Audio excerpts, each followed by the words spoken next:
Hey, what's good, everybody? It's me, your hero, Benjamin Banks, and you're watching Leveling Up with Benjamin Banks, and it is a brand new episode of Who's That Cosplayer? And I'm interviewing today somebody that is really, really awesome. I had the chance to meet them at VA Comic-Con, and they were cosplaying as Namor. Their Namor cosplay was super awesome, and I was like, yo, I got to bring them up here on Who's That Cosplayer, and that is Mighty Morfin Cosplay. Mighty Morfin Cosplay, how are you doing today? I'm doing pretty good. How are you doing? I am doing fantastic. Your boy just finished working out at the gym. I was a little sore, but I was like, you know what? I got to do this interview because the Great Gingerbread War is coming up and we got to prepare for it. And I know when I'm building my team to fight against the Great Gingerbread Men, I needed the best of the best. And Mighty Morfin, I reached out to you. So thank you so much for joining me today. Hey, props for you for making it to the gym. Some of us can't. Yeah. Before we get into today's interview, everybody that's watching, make sure that you like this video, you subscribe to the channel, and you hit that bell button so that way you're always notified when we have new content here on Leveling Up with Benjamin Banks. And as D always says, podcast link down below in the description. Like, follow, subscribe. So let's go ahead and get into this interview. So Mighty Morfin, the first question that I ask each and every guest up here on Who's That Cosplayer is, what is your origin story? Every hero or villain has one. So tell everybody who Mighty Morfin was before they became a cosplayer and then what led to them getting into the world of cosplay. Okay. One sunny morning in Mexico City, 32 years ago. My real name is Pilar. I'm from Mexico. And I was born there, but I spent most of my life here in the US. I came here when I was 4. Lived in Florida for a while. Now I live in Virginia. I just moved to Richmond about a year ago where I met you. Nice. I was a teacher for the longest time. I still work for schools, more on the admin side. I've worked with kids my whole life. That's the I went to George Mason University. I graduated with a degree in fine arts, and I kind of use my art background in all my cosplays. That's awesome. I really love that. That's a super awesome origin story. So, all right, so we know where you started at and where you are now, but what led to you wanting to get into the world of cosplay? So, I guess I've always been a nerd. I grew up with an older brother, and some of the few things we bonded over was certain shows like Power Rangers, Mighty Morphin. That's my last name is Morphin, so that's where I got the name from. Nice. I used to be into the Pink and the Red Ranger, but Pokemon was our main thing. Dragon Ball Z too. I got into comics, so Marvel and DC as an adult. Better late than never.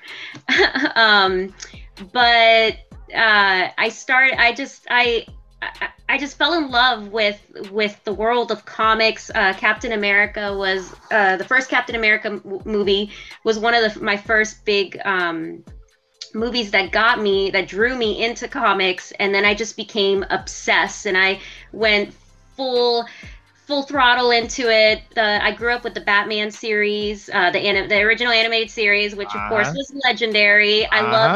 I always loved Poison Ivy, and she was actually one of the first characters I wanted to cosplay because I was just in love. If I could have any superpower, it would be to control nature and control plants. So I just said, I want to give it a try. I had never sewed anything before or made any costume before, and I was just like, why not? So I kind of just jumped in. I knew how to hand sew, like just basic things, like, like a hole in a sock or whatever. So I just jumped in and I started teaching myself how to make props, I'm not a perfect seamstress, but I can make my own bodysuits now, and sew details on them. So that's kind of how I started. And honestly, ever since I started cosplay, it's been a huge self-esteem boost. Nice. Like a lot of people, I have,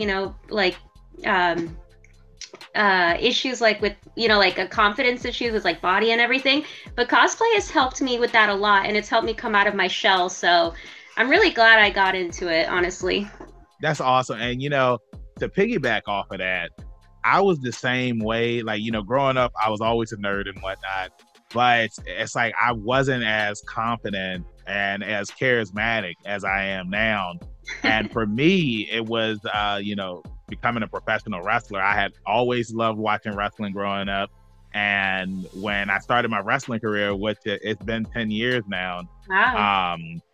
you know, at first, like I was still nervous, I was scared, and then like the guy that was training me, he was just like, when you go out to that ring, it's like you can't be who you are in real life. You have to be Benjamin Bank. You have to be, you know, Yeah. larger than life. And it was just like when he told me that, like something like the flip switch. No, the switch flip. How did the flip switch? I don't even know. Flip switch, But I think. anyway, but yeah, like the switch, it had flipped, and I became so much more confident. And you know, like when I'm at cons and I'm interviewing people, when I'm in the ring, like I'm on the microphone, I'm just good at what I do. So I love that cosplay did the same thing for you, and it brought you out of your shell, which I think that it does for so many other people, because it's like you're surrounded by other nerds. You're surrounded by Yes. people who either grew up watching the same stuff that you grew up watching, playing the same video games, or they're watching that stuff now. So like that's why I love cosplay, and I love the bonds that you make with people because of cosplay. And to piggyback off of too, what you were saying about Poison Ivy being your favorite character on Batman animated series, I had did a Q&A panel with Diane Pershing, who voices Poison Ivy. Ooh. And she was such a phenomenal and nice lady. Like it was just a great time. And I remember she was telling everybody a story about how she was at a con one time, and because she recently just started doing cons, and she was at the con, and somebody had told her that they were in an abusive relationship, and they watched Batman the animated series, and they saw that Poison Ivy was a badass. She didn't take anything from any man, and that gave that person the motivation to break away from that abusive relationship. And that is the power of voice acting and these cartoons that we watch growing up, because you never know how they're gonna change our lives. Just like, you know, you watch stuff growing up, and like now look at you, you're a cosplayer. So I know I rambled, I snowballed. That's what your boy does up here. But the conversation is good, and I was like, yo. No, I completely get it. Like part of why I like suiting up is, you know, you get to become a different character. Most of my characters are either villains or like just characters that have the whole like I'm gonna destroy you thing going on. So I have a really good death glare, I think, from being a teacher. So for me, it's easy to do that. But like in real life, like I'm always laughing, I'm always smiling. I go the complete opposite, and I'm usually really, really shy. But when I put on these costumes, even Namor, like I don't know, I feel so powerful, and it's amazing. And the community, the community is so welcoming, and it's so kind. It's a great place to embrace all this. Yeah, I 100% agree with you on that. And you know, like I had said at the start of the interview, your Namor, like it was really good. When I was at VA Comic Con and I saw you, and I just saw the reaction that you know, you were getting for wearing this cosplay. It was awesome. So one of my favorite questions that I love asking, especially somebody like you, because you have so many amazing cosplays that you've done. Like when I was putting the slideshow together, I was like, there's no way that I can put like every picture. I was on the phone with my my co-host Rebellious D, and he was like, man, you could have just called me back. I was just like, bro, like she has so many pictures. Like there's no way I'm going to be able to put everything up here. So I got to ask you, top 3 cosplays that are your favorite. I know that this is a hard question. You can't do that to me. Okay. Okay. Well, you know what? Since you have so many, give me your top 5. There we go. Okay. So Namor is probably the top one right now. That's my newer one. Blue Beetle I have a very soft spot for Blue Beetle as well. He's got some of my favorite props and details. Scyther. He was my own design, and he took me over a year to design him and build him, and I learned a lot with him. So Scyther is another one. Oh my God. Okay, I think I'm gonna put Mira and Gyarados. I know Gyarados it's a crossover. I love crossovers, especially with Pokemon. Yeah. And I know Gyarados is a prop, but he's my baby. He's sitting in storage. He's gonna make a comeback one day. Okay. And number 5. Oh, geez. Oh, you know what? I'm gonna go with I'm gonna cheat. Either Talon or Jessica Cruz. I can't narrow them down. It's all good. I mean, like that's a good list. And you know, when you had mentioned Gyarados, like I was thinking about Namor would be able to control Gyarados You because think you think I haven't thought about pairing them together? I actually have another crossover, a better crossover idea with a Pokemon that I might construct for Namor. I'm not sure yet. I'm gonna keep a secret on that. Keep it on the low. Don't tell Gyarados, nobody. But I mean, I could easily put him with Gyarados. I've thought about it. Okay. I mean, it's just amazing, like the stuff that you've done. And, you know, now I want to piggyback and go back to what you were saying at the start of your origin story, like making everything yourself. Because I mean, like, you know, when it comes to cosplay, I always think that it's really cool when you can make your own products. Like, not product, but prop. Like I made my sword for Kisame from Naruto, and it was my first time ever making a prop, and I felt so accomplished making it. And then the reaction that it had got at the con, like everybody thought it was super heavy, and I was just like, no, it's just really big. So Yeah. I gotta ask you, like, how does it feel, like, you know, making your own cosplays, making your own prop? And has there ever been a time where you were making something and it frustrated you so much that it was just like, man, I'm giving up on it, and I'm like, no, you know what? I'm going to finish this thing. So I'm a pretty bad procrastinator. And con crunches, like many people, it's huge here. So I've pulled a lot of all-nighters. I feel like every costume has had that moment. I think my biggest moments with that, like, oh no, I don't think this is gonna work, has been with some of my paper mache props. But those are also the ones I'm most proud of. So for example, Gyarados, I was living with my parents in a tiny townhouse, and my room was puny. I built that entire dragon in a small room, and it was actually like I could barely fit in the room with him. I don't know how I was able to assemble him in that room. I remember I would be painting him in my driveway, and I had a little kid from my neighborhood that came by every day and asked me, how is your sea dragon going? It was adorable. I know my neighbors thought I was crazy. But and then like a lot of my props, I try to make them rideable, like Yoshi, my Antony. Yeah, that was a good one. Oh yeah, and I think the hardest parts were like, oh no, like, am I going to be able to straddle it? Is it going to hold my weight? I learned a lot of good techniques in art school that kind of helped me with those paper mache projects to make them nice and sturdy. And in the end, they always worked out. So yeah, the fact that I could sit on my Yoshi and just somebody push me and I could just go, wee, like for me, I love being able to walk into a convention and be like, yes, I made this. Like, how did you make it? How long? I don't know, but I made it and it worked. So I feel very proud of myself just because I put in a lot of time for them, you know, and they're all passion projects. Yeah. Who's that cosplayer? It's Kitty in Place.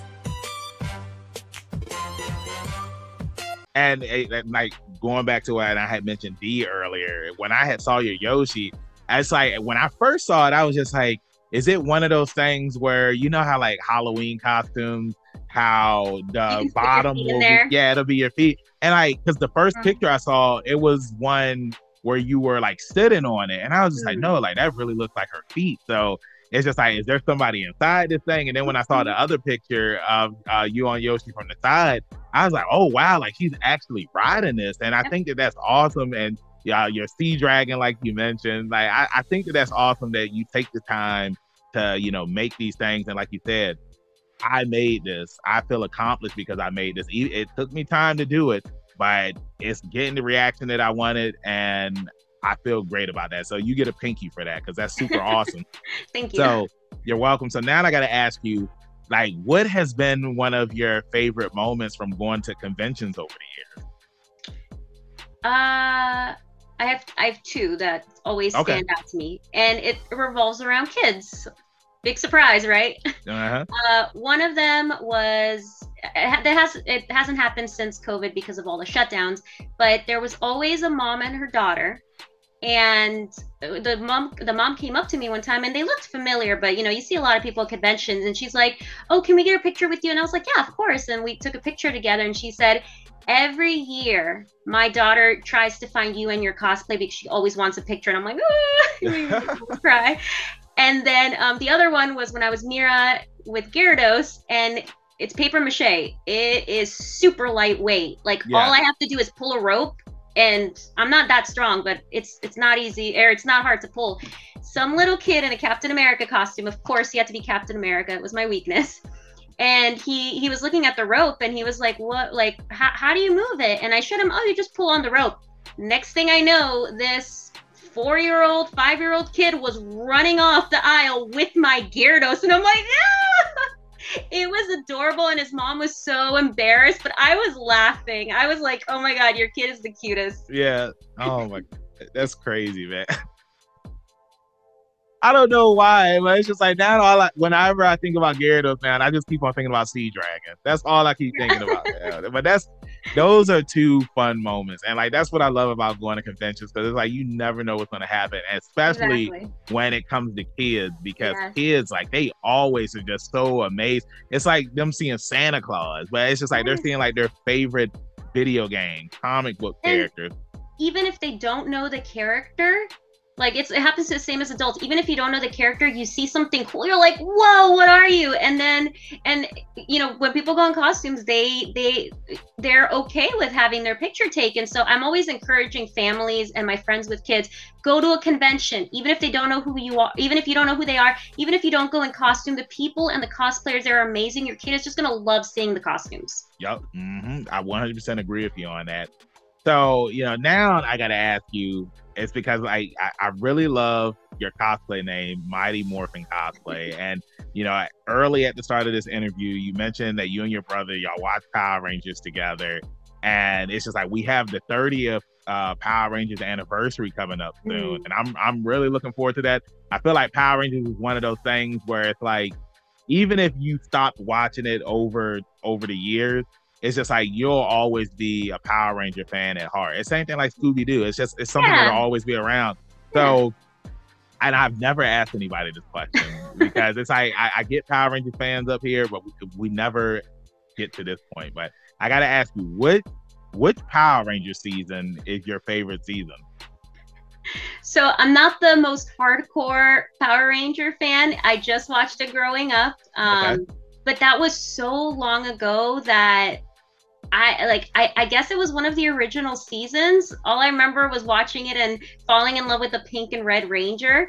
And I'm forgetting the name of the dinosaur that they come together to form. The Megazord? The Megazord. That's actually on my cosplay list. Ooh, I can't wait to see that. I love dinosaur thing. Anything that looks like a dinosaur, dragons. I love that. So the original. Oh, go ahead. I'm sorry. So because you say you love the red and the pink Ranger. So Jason and Tommy. Oh, not Tommy. Jason and Kimberly. So when I was a kid, I was just like, yeah, Jason and Kimberly are a couple, even though they weren't. Like I ships them, I headcanoned them, right? But then Tommy comes along. And I'm just like, okay, I ship Tommy and Kimberly. And, you know, I got to ask you, man, like, how did you feel about like that whole love triangle? I mean, like, I know some people said it's not a love triangle, but when you were a kid, did you ever think like, oh my God, Kimberly, she's cheating on Jason with Tommy? Like, what is going on here?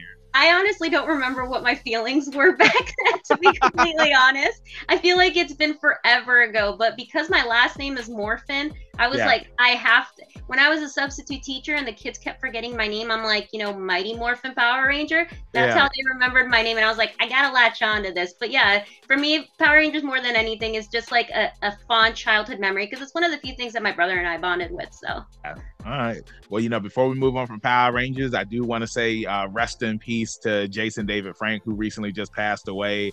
And, you know, he's truly missed. He was a hero to so many people, and it's still sad, and it's still, you know, people hurting from his passing. So rest in peace to Jason David Frank. And then also too, because we were talking about Batman the animated series, rest in peace to Kevin Conroy, because like, I don't know about you, but it's like, that was my Batman. I had to take a break that day. I was like, I can't process this. Yeah, no, that's everybody's Batman. And on your note about the Green Power Ranger, just if anybody ever feels like they need to talk to somebody, please reach out and talk to a friend. My inbox is always available on my Instagram. You know, I'm always open to talk, but please talk to someone if you need to.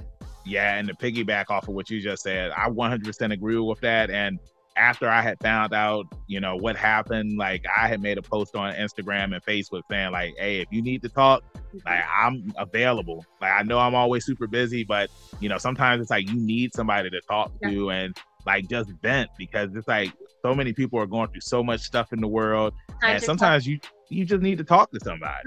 You know, so yeah, hey, me and Mighty Morfin were both available to anybody that's watching this interview. If y'all need to talk, slide in the DMs and we'll talk about whatever you want to talk about. Anime, video games, wrestling.